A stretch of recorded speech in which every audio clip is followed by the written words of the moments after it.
Boa noite, irmãos. Quero saudar todos com a paz do Senhor Jesus e convidá-los a abrir a palavra de Deus na segunda carta de João. Hoje à noite eu quero continuar o tema que comecei hoje de manhã, como tratar os falsos profetas.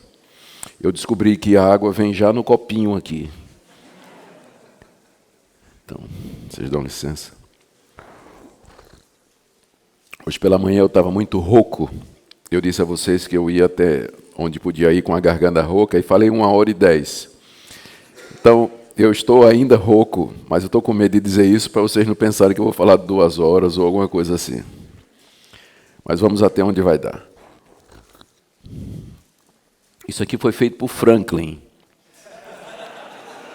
Tem que abaixar para colocar aqui. Não está sendo transmitido não, né? Não tem nenhum risco dele estar assistindo isso, não, né? Tá bom. Segunda carta do apóstolo João.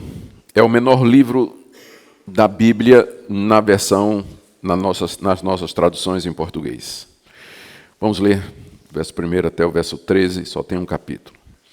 O presbítero, a senhora eleita, e aos seus filhos a quem eu amo na verdade, e não somente eu, mas também todos os que conhecem a verdade. Por causa da verdade que permanece em nós e conosco estará para sempre. A graça, a misericórdia e a paz da parte de Deus Pai e de Jesus Cristo, o Filho do Pai, serão conosco em verdade e amor. Fiquei sobremodo alegre em ter encontrado dentre os teus filhos os que andam na verdade, de acordo com o mandamento que recebemos da parte do Pai. E agora, Senhora, peço-te, não como se escrevesse mandamento novo, senão o que tivemos desde o princípio, que nos amemos uns aos outros. E o amor é este, que andemos segundo os seus mandamentos. Esse mandamento, como vistes desde o princípio, é que andeis nesse amor. Porque muitos enganadores têm saído pelo mundo afora, os quais não confessam Jesus Cristo vindo em carne. Assim é o enganador e o anticristo. Acautelai-vos para não perderdes aquilo que temos realizado com esforço, mas para receberdes completo galardão. Todo aquele que ultrapassa a doutrina de Cristo e nela não permanece, não tem Deus. O que permanece na doutrina, esse tem tanto o Pai como o Filho. Se alguém vem ter convosco e não traz essa doutrina, não recebais em casa, nem lhe deis as boas-vindas. Porque aquele que lhe dá boas-vindas faz-se cúmplice das suas obras más. Ainda tinha muitas coisas que vos escrever. Não quis fazê-lo com papel e tinta, pois espere ter convosco, e conversaremos de viva voz, para que a vossa alegria seja completa. Os filhos da tua irmã eleita te saúdam. Até aqui, a leitura da palavra de Deus. Como nós dissemos hoje de manhã, logo que o cristianismo surgiu, apareceram versões alternativas da mensagem dos apóstolos a respeito da pessoa de Cristo e da obra de Cristo. Então, diferentes interpretações de quem era Jesus e o que é que ele veio fazer aqui nesse mundo surgiram enquanto os apóstolos ainda estavam vivos. Algumas dessas interpretações tinham a ver com a obra da redenção. O que é que exatamente Cristo veio fazer e de que forma nós podemos nos beneficiar com aquilo que ele fez.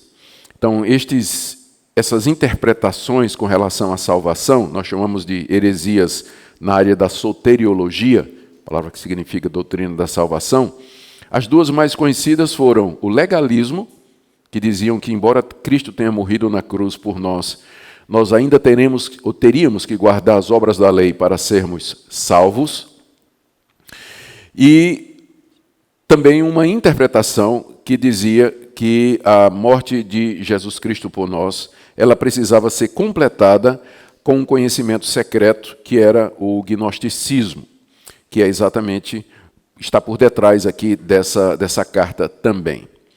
E havia também interpretações sobre a pessoa de Jesus Cristo, que eram bem diferentes daquilo que os apóstolos haviam ensinado a respeito dele.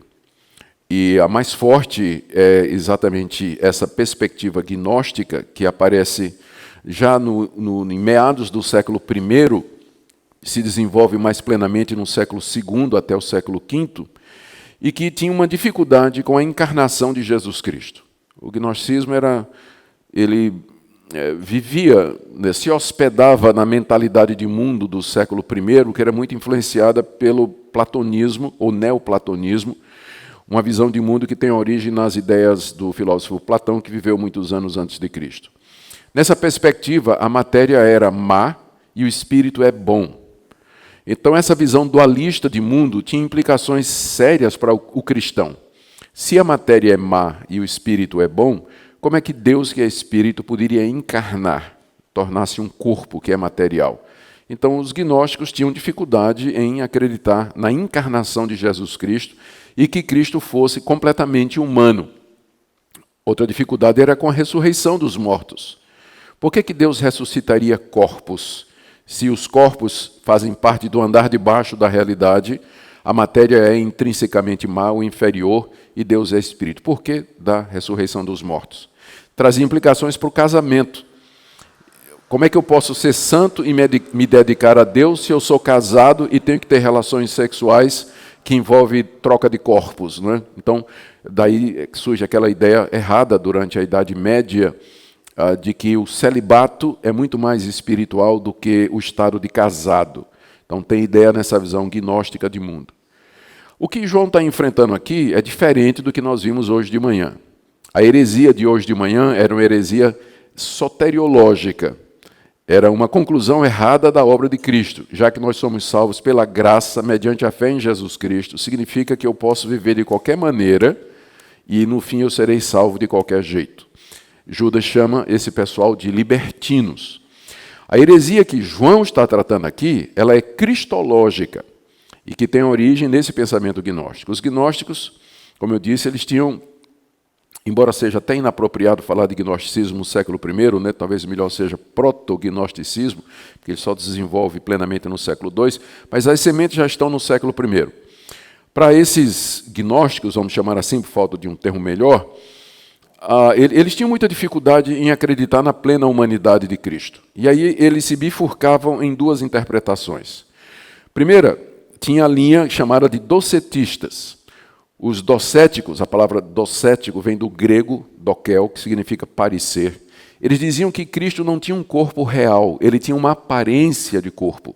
Era como um holograma, você podia meter a mão e atravessava, era uma projeção, ele não tinha um corpo verdadeiro. E a segunda interpretação dos gnósticos é que o Cristo era humano, totalmente humano. Quando ele foi batizado, o Jesus era humano. Quando ele foi batizado, o Cristo divino veio sobre ele no batismo. Aquilo que João viu descendo na forma de pomba era, na verdade, o Cristo divino veio sobre ele. Durante 3 anos, o Jesus humano e o Cristo divino andaram juntos, e na hora de morrer, o Cristo divino voltou para o céu, e quem morre na cruz é o Jesus humano. Por isso que ele gritou, Deus meu, por que me desamparaste? Porque o Cristo divino saiu dele. Né? Quem dizia isso era um cara chamado Cerinto, que fez uma escola já durante a época do apóstolo João. Então, essas ideias, elas permeavam a cristandade no primeiro século. Se você pensava que o cristianismo, ele nasceu assim muito tranquilamente, não teve confusão, não teve dúvida, que os primeiros cristãos, estava tudo muito claro na cabeça deles e tudo mais, a gente tem um choque quando a gente entende por que algumas das cartas do Novo Testamento foram escritas. Desde cedo os apóstolos tiveram que lutar para preservar a verdade que eles tinham recebido do Senhor Jesus Cristo a respeito da obra dele e da pessoa dele. E eu diria que praticamente quase todos os livros do Novo Testamento têm esse pano de fundo apologético. Paulo escreve aos Gálatas por conta dos judaizantes que queriam obrigar os cristãos a guardar as obras da lei. Paulo escreve a carta aos Colossenses porque havia uma mistura de ideias lá na região de Colossos, de gnosticismo, legalismo, misticismo, a ponto de nós chamarmos isso de a heresia de Colossos, de tão estranha que aquela coisa era. A carta aos Colossenses surgiu por conta disso. A segunda carta de Pedro combate claramente heréticos, parecido com os libertinos de Judas. Então, enfim, era uma luta muito grande no primeiro século e nós não devemos pensar que é diferente hoje. Hoje de manhã eu estava dizendo que impressiona a falta de discernimento do povo evangélico. pessoal consome de tudo, escuta de tudo, vai na internet, escuta todos e não sabe fazer a diferença entre um e outro. Eles não conseguem perceber. Falta discernimento. Então, o evangelho que a gente tem hoje no Brasil, isso é por conta de uma liderança que ensina ao povo evangélico brasileiro de que a doutrina divide, que a letra mata e o espírito é que vivifica. Vocês já devem ter ouvido isso e com certeza sabem que tem denominações inteiras que elas são antidoutrinárias, que o culto delas, a vida delas é pragmática, gira em torno de teologia da prosperidade, de atender às necessidades básicas de cada pessoa, fazer com que cada um se sinta bem, resolva os seus problemas pessoais, mas não tem uma espinha dorsal teológica, não tem, de fato, doutrina. E o resultado é que ensinos falsos entram na igreja e produzem práticas falsas e levam as pessoas para o caminho da perdição. O que salva é a verdade e não a sinceridade. Você pode estar sinceramente seguindo um falso mestre. Você pode estar sinceramente acreditando no erro. O inferno está cheio de pessoas bem intencionadas e sinceras, mas que elas seguiram o erro, deixaram de seguir a verdade. Por isso que o Novo Testamento se preocupa. Os escritores do Novo Testamento estão preocupados o tempo todo em que os cristãos, eles creiam na verdade e sigam a verdade, porque o que salva é a verdade, não é a boa intenção do seu coração. Por isso, a importância da doutrina, a importância do estudo e assim por diante. E é exatamente por isso que João escreveu essa carta. Ele se apresenta aqui no verso 1 como sendo o presbítero. Então, ele não está dizendo, a gente sabe que foi o apóstolo João que escreveu esta carta. Ele se apresenta como sendo o presbítero porque só tinha uma pessoa no século I que poderia ser chamada de o presbítero. Todo mundo sabia que era João. Tinha muitos presbíteros, mas o presbítero era só um. Era o apóstolo João. Então, a titulação ou é a designação que ele usa para si aqui na segunda carta e na terceira carta que ele escreve. Ele se chama de o presbítero. Uma maneira carinhosa, uma maneira de demonstrar a sua autoridade. Ele era apóstolo, mas antes de apóstolo, ele era um presbítero. O presbítero é a função mais básica da igreja apostólica. Todos os apóstolos, eles eram também presbíteros. Mesma coisa faz João quando escreve Pedro, quando escreve a sua primeira carta, no capítulo 5, ele diz: eu presbítero, juntamente com vocês que são presbíteros. Então, há pouca dúvida de que realmente foi o apóstolo João que escreveu isso aqui. Há uma dificuldade com relação ao destinatário. Ele diz que a carta é para a senhora eleita. Tem duas possibilidades. Primeiro, que era uma senhora crente, por isso é chamada de eleita, não é? Você vê que João não tem problema com eleição, né? A senhora eleita. Não é? João sabe que ela é eleita pelas obras dela, pelos frutos que essa eleição produz. E então poderia ser, em primeiro lugar, João escreveu essa carta para uma irmã em Cristo que tinha muitos filhos e que estava enfrentando problemas porque a sua família estava sendo minada por esses ensinamentos falsos a respeito da pessoa de Jesus Cristo. Alguns acham, inclusive, que o nome dela era Eclecta, porque senhora eleita em grego é um nome muito bonito, Kyria Eclecta. Então, talvez o nome dela fosse Eclecta, senhora Eclecta, eleita, não é? Seria um nome possível no século I. Mas a dificuldade é que a partir do verso 4 e do verso 5, João passa o tratamento para o plural. Ele fala como se os destinatários fossem muitos. E no final da carta, verso 13, ele diz assim: os filhos da tua irmã eleita te saúdam. Então tinha que ser uma coincidência muito grande. João está escrevendo uma carta para uma senhora que era crente, cuja irmã era da igreja de João, e igualmente crente. Então parece muito complicado e luta contra essas dificuldades aqui textuais. João se dirige no plural aos destinatários da carta. A melhor interpretação é que a senhora eleita é uma figura da igreja. Ele está escrevendo para uma igreja que ele não nomeia, mas que chama como a senhora eleita. Não é problema nenhum chamar de senhora, porque a igreja no Novo Testamento é designada como a noiva de Cristo, a esposa do Cordeiro. Então era natural que se dirigisse a ela no feminino, né? Como a senhora. E eleita pelas razões que eu já disse, porque a igreja é feita daqueles que foram eleitos por Deus antes da fundação do mundo para serem santos e irrepreensíveis perante Ele, e que foram chamados pelo Espírito Santo através do Evangelho.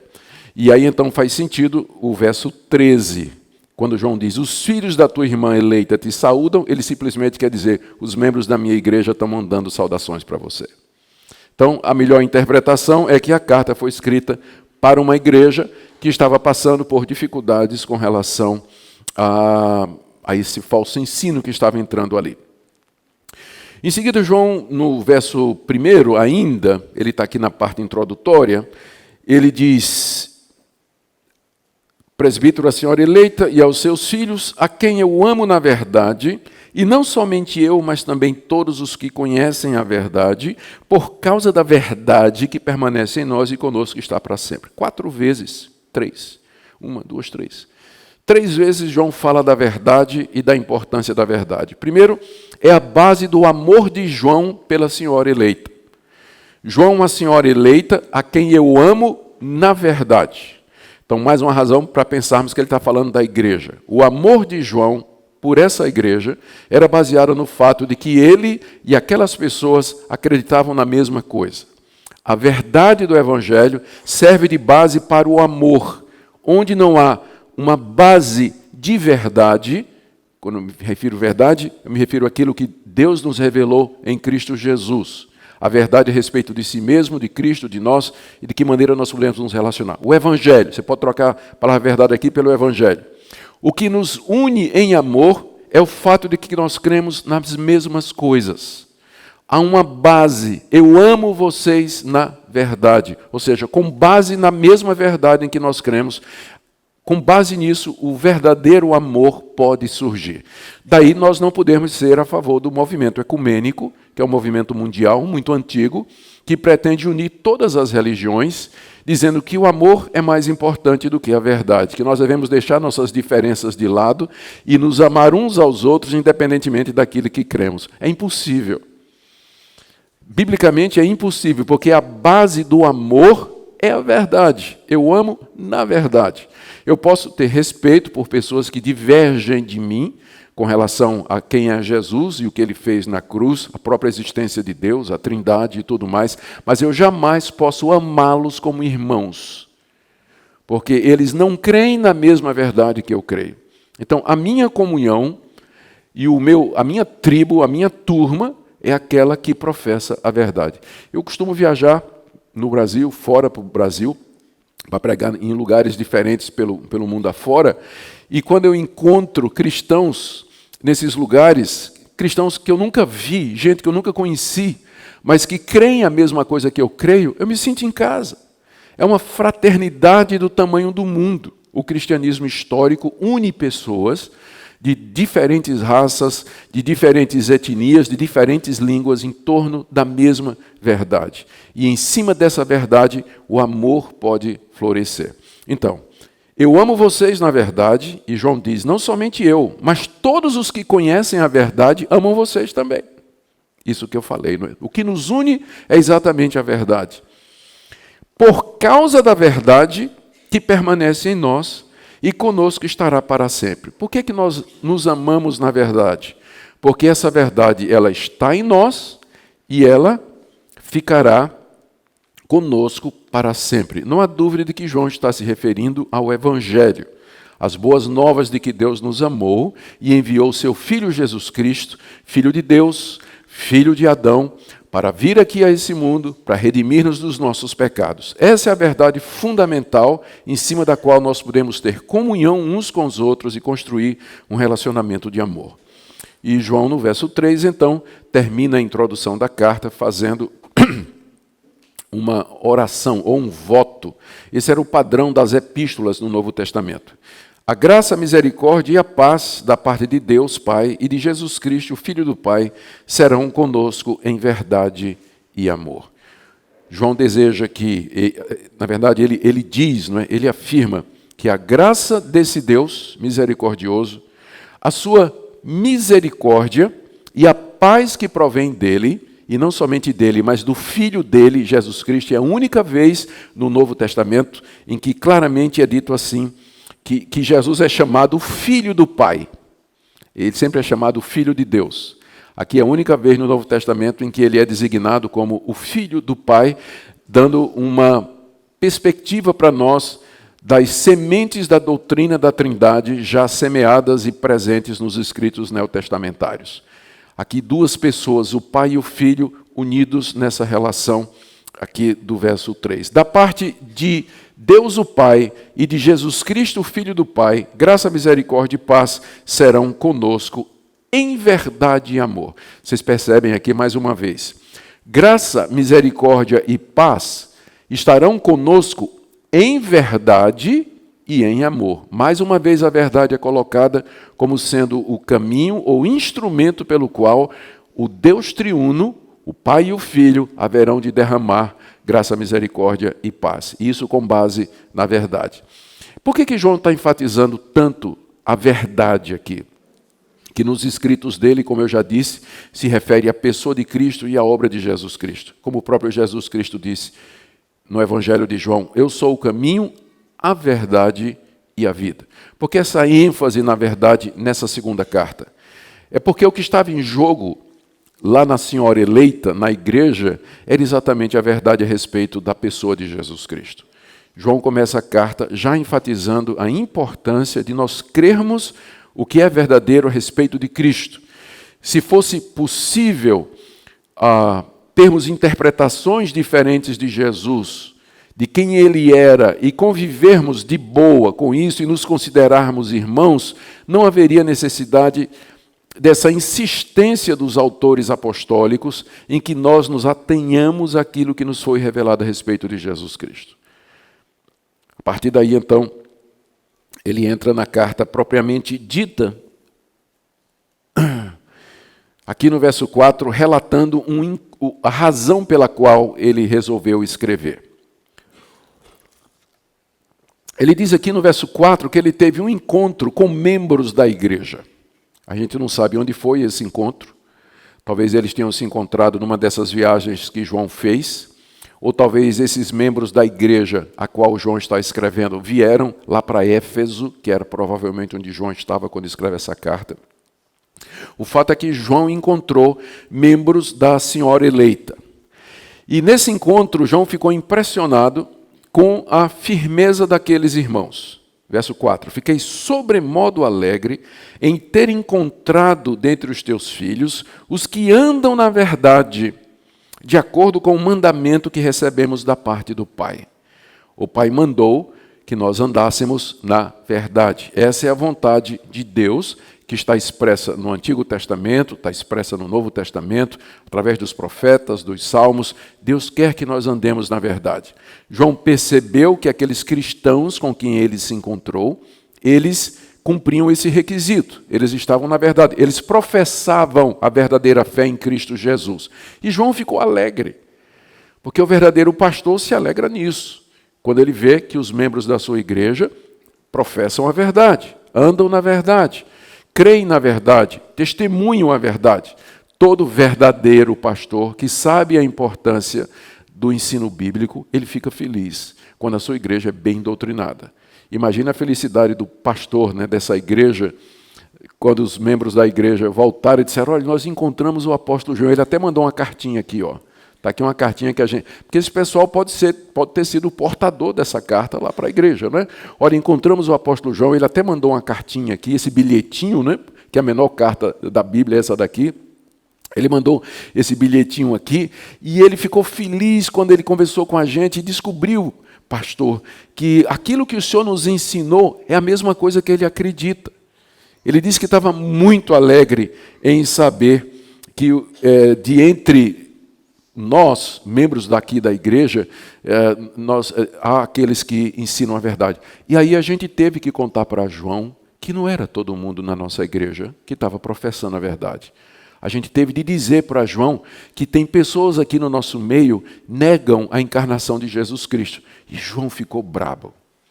João escreveu até essa carta aqui, ó. Ele mandou que a gente entregasse e que fosse lido na igreja, quando nós dissemos que aqui no nosso meio tinha gente que não acreditava na pessoa de Jesus Cristo. Provavelmente é esse o contexto em que João escreve essa segunda carta. Esse encontro que ele teve com os membros daquela igreja. Aí ele viu que eles andavam na verdade e soube notícias do problema que estava acontecendo lá na igreja. O que estava acontecendo, provavelmente era o seguinte. Esses cristãos, esses falsos mestres, que um dia tinham crido ou professado acreditar na plena humanidade e na plena divindade de Jesus Cristo, eles tinham se desviado para essa visão docética a respeito da pessoa de Jesus Cristo. E eles continuavam dentro da igreja, alguns, outros saíram como missionários para espalhar as falsas doutrinas. Vocês sabem como as seitas, elas são muito esforçadas e ativas em visitar de casa em casa, fazer uso dos meios de comunicação para espalhar o erro deles e conquistar o maior número possível de pessoas. Então, alguns desses missionários, que um dia tinham sido membros das igrejas cristãs, estavam se infiltrando ou fazendo visitas aos membros daquela igreja. Imagina a situação do pastor, não é? Ele descobre que tem falso profeta visitando lá as casas dos cristãos e trazendo um falso ensino. Hoje em dia, se eu fosse perguntar de quem que isso lembra, todo mundo sabe que lembra as testemunhas de Jeová. Ou os mormons que vão de 2 em 2, não é? De casa em casa, ensinando, mostrando. Então, eles são muito diligentes e são muito operosos em espalhar o ensinamento deles aonde eles podem. E João, então, sente que é urgente que ele escreva alguma coisa para que essa atividade dos falsos profetas seja interrompida, para que a igreja não dê mais acolhida àquelas pessoas. Do verso 5 até o verso 6, vocês estão seguindo a sequência aí, João faz um apelo ao amor. E pode parecer estranho, o que é que amor tem a ver com isso? Até agora ele falou da verdade. 4 vezes, pelo menos, ele menciona a verdade aqui. 5, na verdade. Nos 4 primeiros versículos, verdade aparece 5 vezes. E agora, do verso 5 até o verso 6, o foco dele agora é em amor. O que o amor tem a ver com a invasão de falso profeta numa igreja? É que o amor no Novo Testamento não é um sentimento piegas ou um sentimento romântico que uma pessoa pode entreter por outra.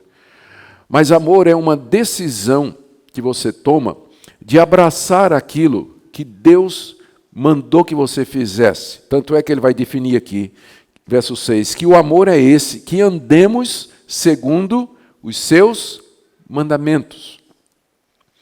Por isso que verdade e amor nessa carta são basicamente a mesma coisa. Verdade é aquilo em que nós devemos crer. Amor é o nosso ato de nos comprometermos com essa verdade, porque amar é cumprir os mandamentos de Deus. Amar é crer naquilo que Deus disse que nós deveríamos crer e na verdade que Ele revelou para nós. Olha como João diz, verso 5. Agora, Senhora, peço-te não como se escrevesse um mandamento novo, senão o mandamento que tivemos desde o princípio, que nos amemos uns aos outros. O mandamento de que nós nos amemos um ao outro foi dado pelo Senhor Jesus Cristo, está lá em João, no Evangelho de João. O próprio João escreveu o discurso de Jesus na noite em que ele foi traído. Ele, junto com seus discípulos, ele disse, eu vou dar um mandamento novo para vocês. O mandamento é esse, que vocês amem uns aos outros. João conhecia isso, porque ele estava lá, na noite em que Jesus disse isso. E agora, escrevendo, então, ele diz, eu não estou dando um mandamento novo para vocês, senão um mandamento que nós tivemos desde o princípio. E aqui o princípio se refere ao ministério de Cristo. Desde o princípio, o nosso Senhor nos ensinou isso, que nós nos amemos uns aos outros. O que seria amar uns aos outros? Nesse contexto, ele explica no verso 6. E o amor é esse, que andemos segundo os seus mandamentos. Amar é andar segundo os mandamentos de Deus. Quem ama não quer a mulher do próximo, respeita o nome dele, não vai tirar nada que pertença ao próximo, não vai agredir o próximo e não vai cobiçar nada que o próximo tem. Logo, o cumprimento da lei é o amor. Porque quem ama vai respeitar o próximo, respeitar a sua família, respeitar seu nome, respeitar a sua propriedade. E quem ama a Deus não terá outros deuses, não vai fazer imagem de escultura, nem vai tomar o nome dele em vão. Então é nesse sentido que amar e verdade são a mesma coisa. Vocês ouviram, João disse, desde o princípio que nós temos que nos amar. Mas amar significa andar segundo os mandamentos de Deus. Só há um Deus. E ele se revelou na pessoa de Jesus Cristo. Então, viver em amor é viver na verdade, como ele vai dizer aqui no verso 6. O amor é esse, que andemos segundo os seus mandamentos. Este mandamento, como ouvistes desde o princípio, é que andeis nesse amor.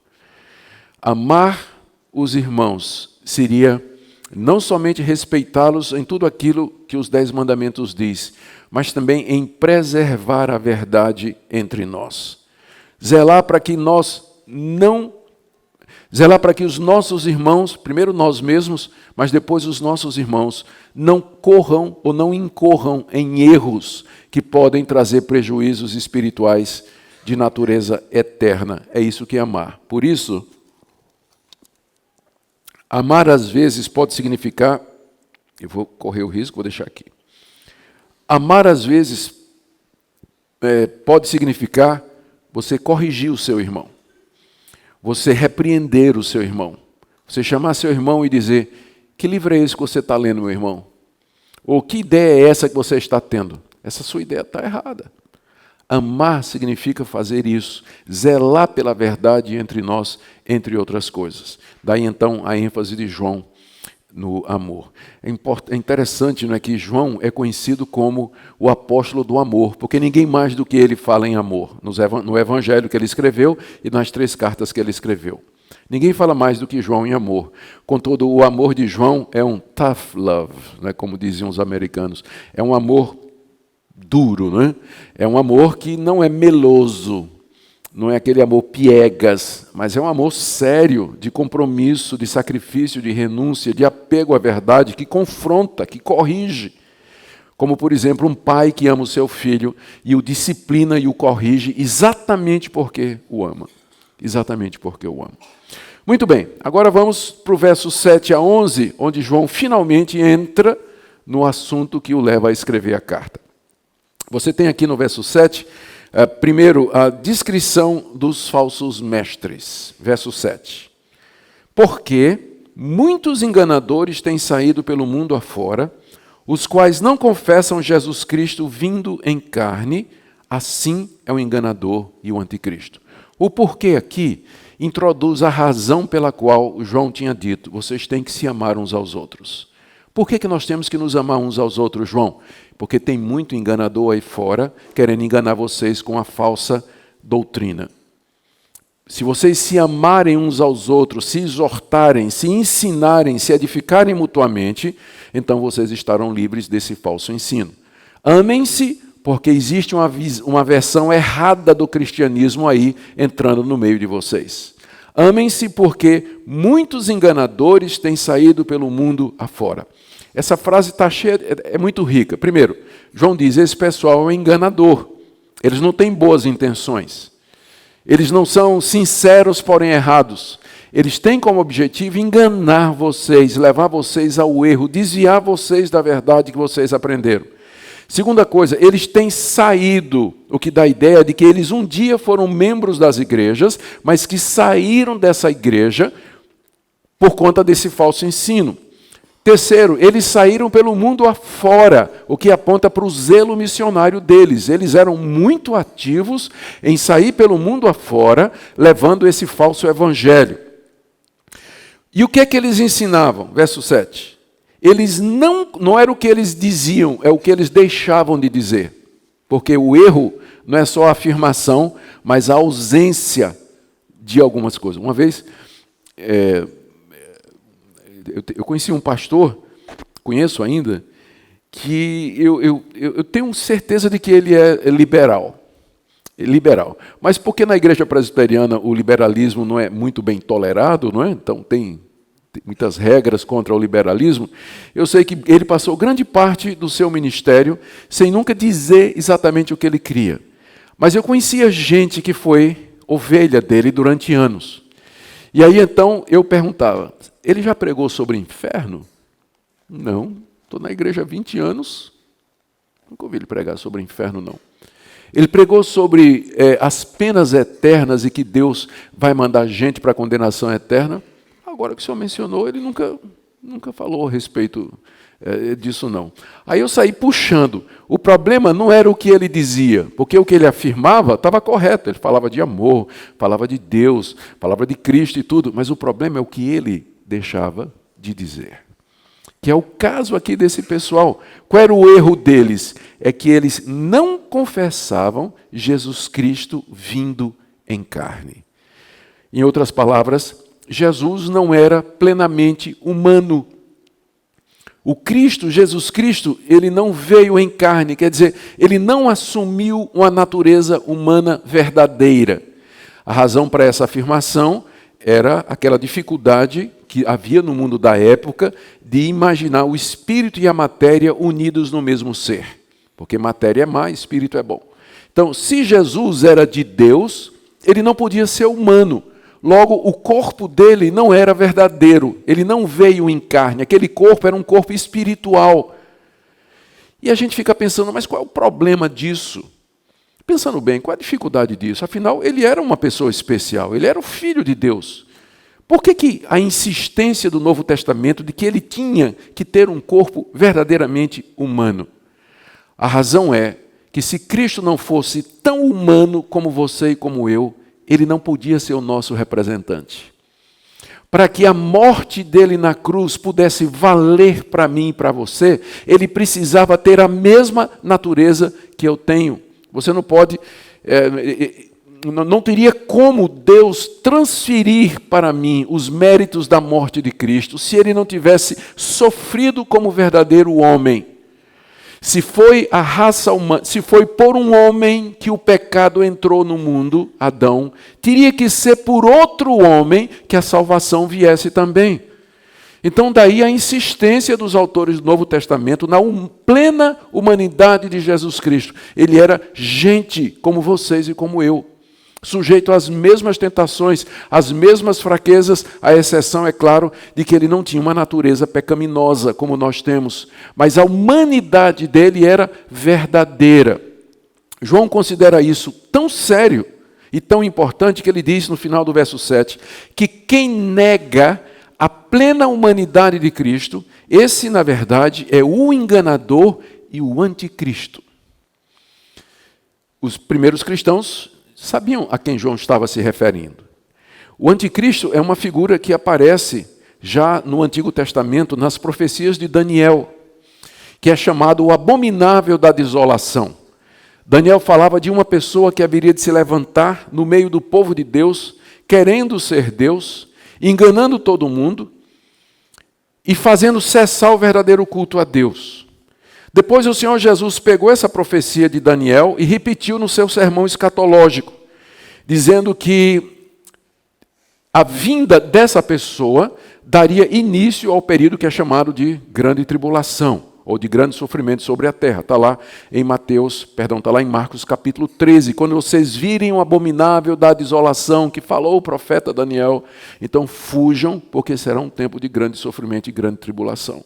E Paulo pegou esse conceito e se referiu a esse abominável da desolação como sendo o iníquo, o filho da perdição, o homem da iniquidade, está tudo lá na primeira e segunda carta aos Tessalonicenses. Aquele que seria a própria encarnação do diabo, que haveria de se sentar no trono de Deus, no lugar de Deus, como se fosse o próprio Deus, capaz de fazer sinais e prodígios e maravilhas para enganar, se possível, até os eleitos, nas palavras do Senhor Jesus Cristo.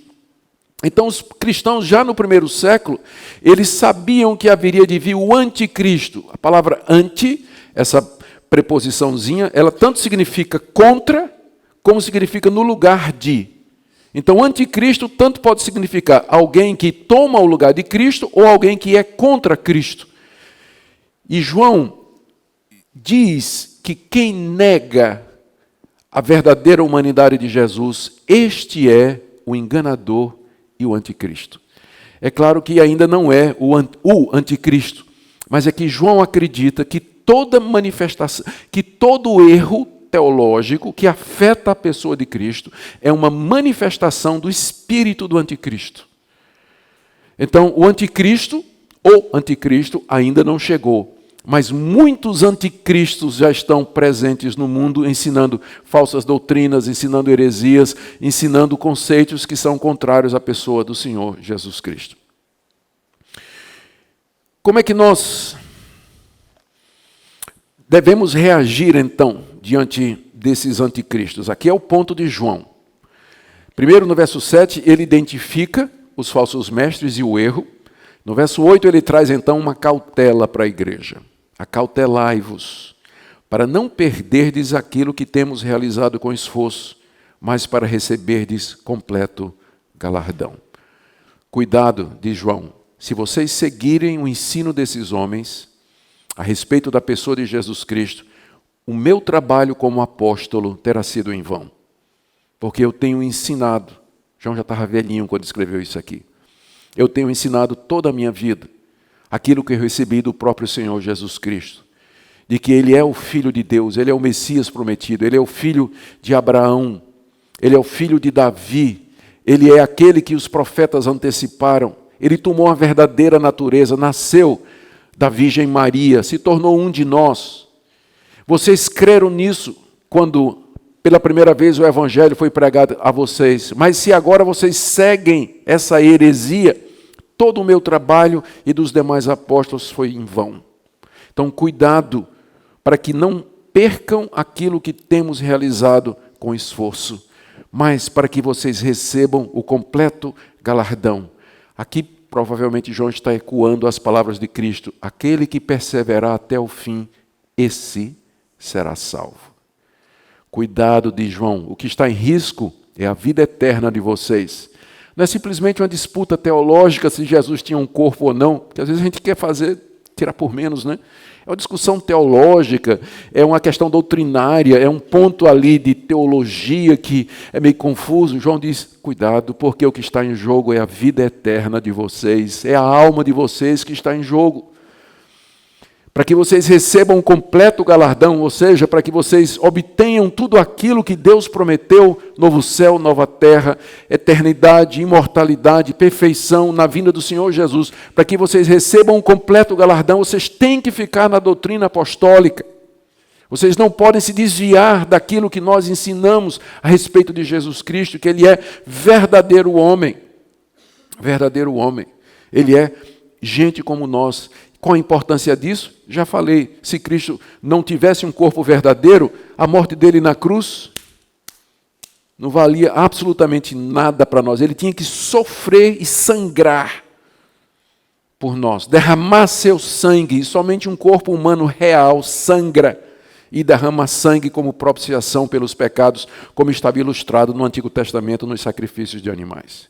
Então, não é brincadeira o que está em jogo. Como eu disse, o que salva não é a sinceridade. O que salva é a verdade. Daí João dizer, cuidado, para que vocês não percam, para que meu trabalho não seja em vão e para que vocês também não deixem de receber o completo galardão. E aqui no verso 9, João nos ajuda a identificar, ajuda a igreja a identificar. Como identificar esses falsos mestres? Está aqui. Todo aquele que ultrapassa a doutrina de Cristo e nela não permanece, não tem Deus. O que permanece na doutrina, esse tem tanto o Pai como o Filho. O teste que João coloca aqui para reconhecer os falsos mestres é exatamente a verdade a respeito da pessoa de Jesus. O Novo Testamento dá outros testes para nós reconhecermos um falso mestre. Um falso mestre, por exemplo, ele vai ensinar alguma coisa que vai levar à libertinagem. O falso mestre vai negar na área da soteriologia, ele vai alegar a salvação plena pelo sacrifício de Cristo. Ele vai querer introduzir alguma coisa, a guarda da lei, a circuncisão. Mas um dos principais testes no Novo Testamento, para que nós reconheçamos se a pessoa é de Deus, é o que ela pensa a respeito de Jesus Cristo. João diz aqui que aquele que ultrapassa a doutrina de Cristo e nela não permanece, não tem Deus. A doutrina de Cristo não é a doutrina que Cristo ensinou, mas a doutrina a respeito de Cristo que os apóstolos ensinaram. Quem ultrapassa essa doutrina, ele não é de Deus. Voltando àquele ponto que nós já vimos hoje de manhã em Judas, que já no primeiro século estava muito bem definido os limites do que é o cristianismo. Tem certas coisas que nós podemos divergir, por exemplo, o modo de batismo.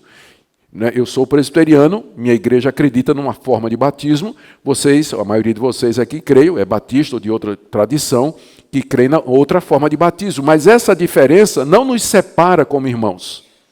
Não nos separa como irmãos. Mas isso aqui separa sim. Isso aqui separa sim. Quem nega a plena humanidade de Jesus Cristo, ele não tem Deus. Ele não tem Deus. Os limites do cristianismo já foram traçados muito cedo. E tem certas coisas que, se você acreditar, você se coloca para fora do cristianismo histórico ou do cristianismo bíblico, que talvez seja a melhor descrição. Essa pessoa não tem Deus. Tem várias maneiras de ultrapassar a doutrina de Cristo. Primeiro, acrescentando a ela, diminuindo dela ou negando. Exemplo de negar, testemunhas de Jeová. Eles vão negar a divindade de Cristo. Eles vão dizer que Cristo não é divino. Ou o Espiritismo, que também vai negar a plena divindade de Jesus Cristo. Outros podem diminuir a pessoa de Cristo, não negando, mas diminuindo. Por exemplo, o catolicismo romano, colocando Maria como comedianeira e lançando sombra sobre a perfeição e a eficácia do trabalho de Cristo. Os legalistas das seitas neopentecostais, que ao lado da fé em Jesus Cristo introduzem campanha, propósito, dízimo, ou uma série de outras coisas que você tem que fazer para poder receber o favor de Deus. Todo esse tipo de coisa ou diminui, ou subtrai, ou lança sombra, ou nega frontalmente a pessoa de Jesus Cristo. Então, tudo aquilo que ultrapassa a doutrina de Cristo não vem de Deus. E esse é o melhor teste para você conhecer o falso profeta. Você quer saber se um homem é de Deus, se um pregador é de Deus? Pergunte.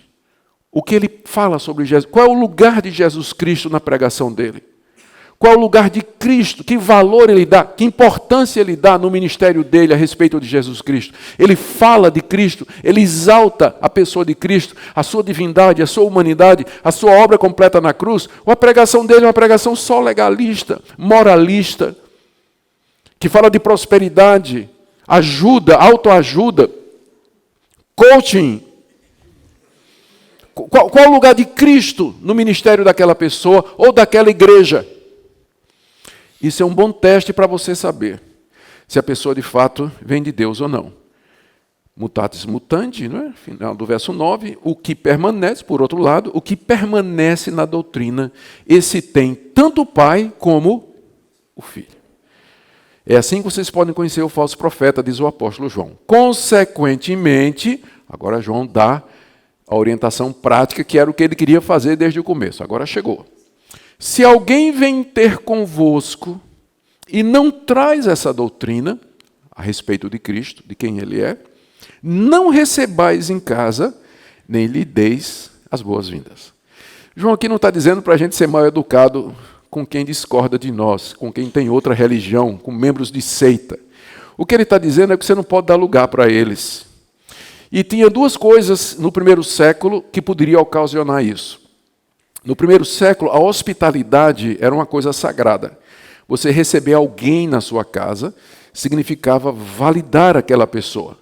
Não se recebia todo mundo. Por isso, cartas de recomendação eram importantes quando pessoas viajavam de uma cidade para outra para se hospedar na casa de conhecidos de um amigo, por exemplo. Cartas de recomendação. Você receber um estranho na sua casa significava de alguma coisa, de alguma forma você dar validade para ele. Segunda coisa, lembrem que as igrejas naquela época funcionavam em casas.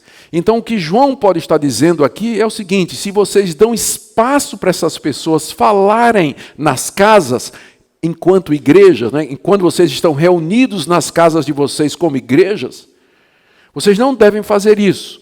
A gente não sabe direito o que é que aqui especificamente João está se referindo aqui. Se ele está dizendo, não hospede esses falsos mestres quando eles passarem na sua cidade, não receba esse pessoal em casa, ou João pode estar dizendo, não dê oportunidade para que eles falem nas casas igrejas dessas doutrinas que eles estão tirando aí, ou ensinando aí. Ou de um jeito ou de outro, João está dizendo, não abriguem esse pessoal, não dê espaço para esse pessoal, não assista ao programa dele, não pague carnê que ele manda, não compre o aplicativo dele, não compre os produtos que ele vende, não mande dinheiro para esse pessoal. Eu sei que tem gente crente que aposta ou que paga o ministério de... Cala-te boca. Né? Mas tem gente crente que todo mês está pagando o carnezinho. Todo mês. Por que nós não devemos acolher esse pessoal? Final do verso 11. Porque aquele que lhe dá boas-vindas, aquele que acolhe, que de alguma forma encoraja ou facilita o ministério deles, faz-se cúmplice das suas obras más. Se você apoia um falso profeta, você é cúmplice dele. Você está ajudando ele a difundir e a divulgar a heresia e o erro, a levar avante a verdade que não é de Deus. Por isso o cristão ele tem que ser muito cauteloso. Quem ele ouve, de quem ele compra livro, para quem ele manda dinheiro e a quem ele retuita ou replica nas redes sociais.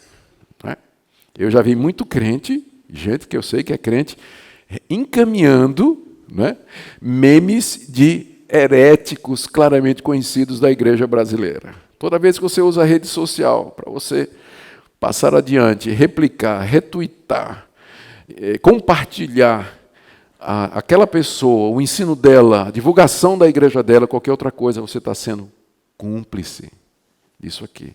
Por isso que o cristão precisa ser cauteloso, ele precisa conhecer, ele precisa de doutrina, ele precisa conhecer as verdades fundamentais do Evangelho, que a gente chama as grandes doutrinas da graça, para ele não ser iludido por um falso profeta que fala bonito e promete coisas que ele não vai cumprir. O término da carta, versos 12 e 13. Ainda tinha muitas coisas que vos escrever. Não quis fazê-lo com papel e tinta, pois espero ter convosco e conversaremos de viva voz para que a nossa alegria seja completa. João estava planejando uma visita àquela igreja, quando então ele com calma iria sentar com todo mundo. Então ele não quer escrever com tinta, né? Tempo ultrapassado, né? Papel e tinta, ninguém faz mais isso hoje. João não quer continuar conversando pelo WhatsApp, ele quer falar pessoalmente. Tem coisas que não dá para conversar nas redes sociais. Tem coisas que só a viva voz. A comunicação entre humanos é um fenômeno extremamente complexo.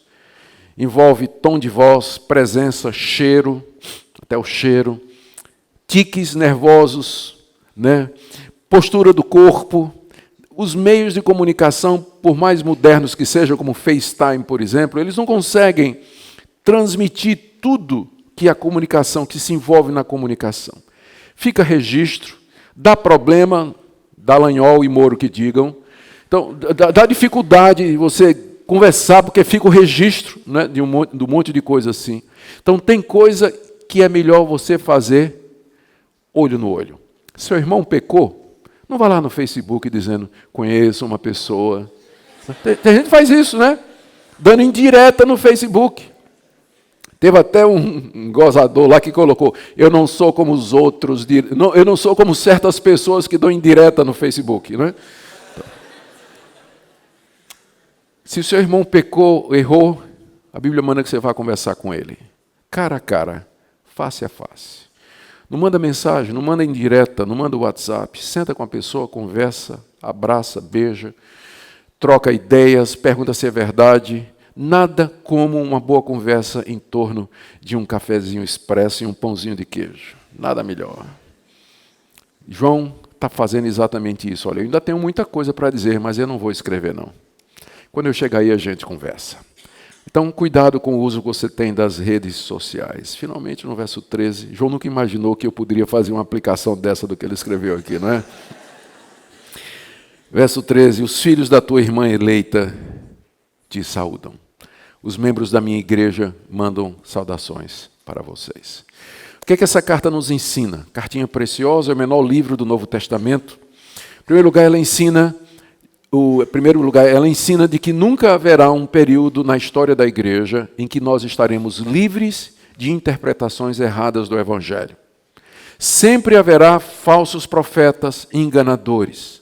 Segundo, até a vinda do Senhor Jesus Cristo, o espírito do anticristo tentará destruir a igreja. E a arma mais eficaz do anticristo para destruir a igreja não é possessão demoníaca, não é doença, não é fazer você perder o seu emprego, mas é fazer você acreditar no erro. Esse é o engano de muitas igrejas que pensam que a estratégia do diabo é tirar seu emprego, tirar sua saúde, arruinar os seus relacionamentos. Claro que se o diabo puder fazer isso, ele vai fazer. Mas não é essa a principal estratégia do diabo. A principal estratégia do anticristo é fazer você acreditar no erro. Fazer você acreditar no erro. Então, até a vinda do Senhor Jesus, nós teremos o espírito do anticristo, o espírito do erro, cercando a igreja, encurralando a igreja e tentando destruir a verdade a respeito do nosso Senhor e Salvador Jesus Cristo. Terceira coisa que nós aprendemos aqui é a importância da verdade e a importância de nós sabermos exatamente o que a Bíblia nos diz a respeito de Cristo. Quem Ele é e o que é que Ele fez e o que nós temos a fazer com isso. E a última coisa que eu queria tirar como lição para nós, a necessidade de discernimento. Esses falsos ensinos estão em todo lugar, e com a chegada das mídias sociais, eles se multiplicaram e nós temos acesso muito fácil. Seus filhos têm acesso a isso, através das mídias sociais. A necessidade de exercer critério e discernimento naquilo que a gente vê, naquilo que a gente compra, naquilo que a gente apoia, naquilo que a gente compartilha, todas aquelas coisas que eu falei também. E por último, a verdade importa sim. E é ela que salva, é ela que liberta. Ame a verdade, persiga a verdade, deseje a verdade, peça que Deus ilumine o seu coração.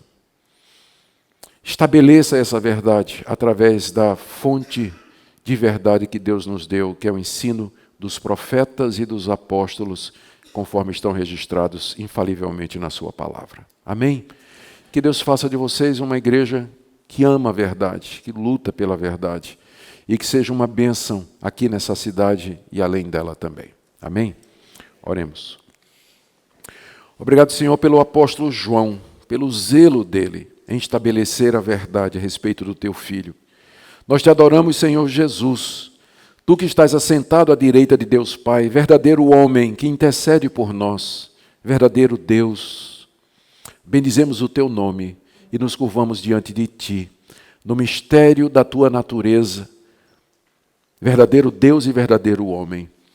Oramos, ó Deus, que tu nos deis amor pela verdade e coragem para lutar por ela, em nome do Senhor Jesus. Amém.